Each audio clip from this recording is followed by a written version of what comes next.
or they take it from there. I mean, it's bizarre. You know, for me, unplugging from the corporate food chain can be kind of like tattoos or drugs. The more you do it, the more you want to go further. You know, I haven't eaten at McDonald's in almost 30 years. Hell. Why is that such a huge accomplishment? That doesn't make me any kind of hero, it just makes me sensible.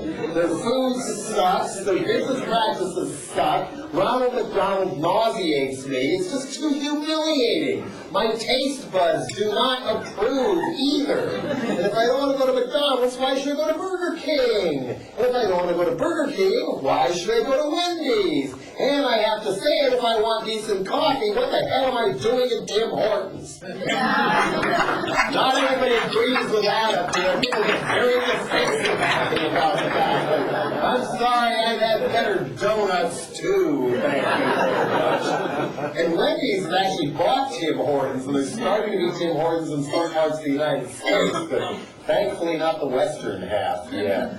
I mean, they tried with crappy cream, and they expanded too soon, and the other one's Dunkin' Donuts, and I can't remember the other one, but don't eat any donuts anymore. Oh well. But other things create that now, at least it's healthier food. But anyway, you get my point. I mean, I've never once given a dime to Walmart. Just found out what they were early enough on. I was like, I'm never, ever going there. Same with Blockbuster Video. I wondered why I couldn't find anything I wanted to see in the whole store. Then I realized it's because they were run by right-wingers who pre-censor all their movies and stuff. Don't need that.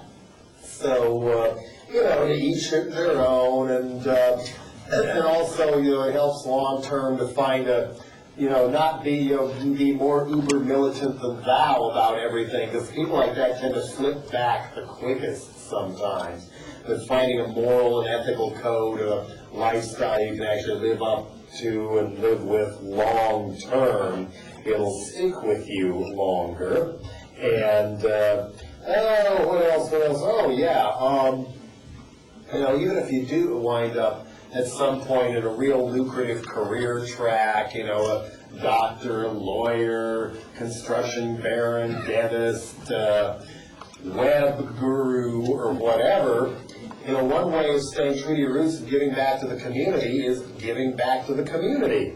You know, providing the service you make so much money from to somebody who can't afford it for free every once in a while.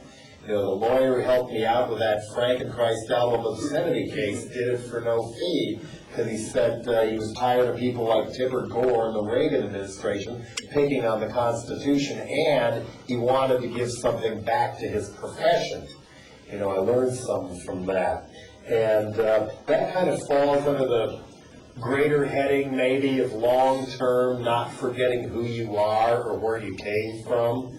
You know, not just 5 days, 5 months, 5 years from now, but 10 years, 15 years from now. Remember what brings you to events like this and makes you feel the way you do about what's going on around us. You know, don't wind up like the former members of my old band. Don't wind up like John Kerry, who was one of the early people with Vietnam veterans against the war and stood up to a Senate committee as a young man, just looking them in the eye and saying, you know, how much longer do you expect people to die for a mistake? But then in the first debate with Bush, he's asked if soldiers in Iraq are dying for a mistake, and he said no. Gave away the election right then and there. Although I wonder sometimes when you have basically actors portraying presidents and now a governor and whatnot, playing the winner, that somebody has to portray the loser too. And how else can you explain people like John Kerry and Al Gore, before them Walter Mondale, Michael Dukakis, and others going so far out of their way to make perfectly legitimate points of view look bad? The danger, of course, of having an actor pretend to be the president. I mean, Reagan at least knew he wasn't president. He was just there to pretend to be the president and read his cue cards while his friends looted the country. Bush is so stupid and so delusional and so arrogant, he probably thinks he is the president. Scary. But another example, you know, of not forgetting who you are or where you came from. I mean, don't wind up like some of these parents you may have encountered in your life who do things like, oh yeah, your mom and I, we had a great time when we were your age, smoking weed, getting it on in the park, causing trouble in the street, or for younger parents having, you know, kicking ass in the mosh pit. But now that you're that age, just say no. Take your Ritalin. And we're going to throw you in the back seat and make you watch a DVD so we don't have to talk to you. Best way to not let that happen to you is to not let that happen to you. And it happens to a lot of people when they buy property and or have kids, and all of a sudden there's something you really want to protect for good reason, but you know, too many people fall into this sort of thing, oh yeah, I gotta put burglar alarms up, I gotta put the fences up, I've gotta get a big old Arnold mobile to make sure that my precious artifact child is protected on the way to school, and all the money, no more money into the community, it's all gonna go into the stock market, it's mine, it's mine, it's mine. I'm not gonna support anybody or any proposition that might raise my taxes. It's mine, it's mine. And that mentality has basically gutted the whole school system in California. It's the same people who voted that in who bitch and moan about how bad the schools are and why are our children turning out so stupid and violent when they graduate out the other end. There is a connection. You know, there are ways to live long and prosper without turning into a jerk about it, basically.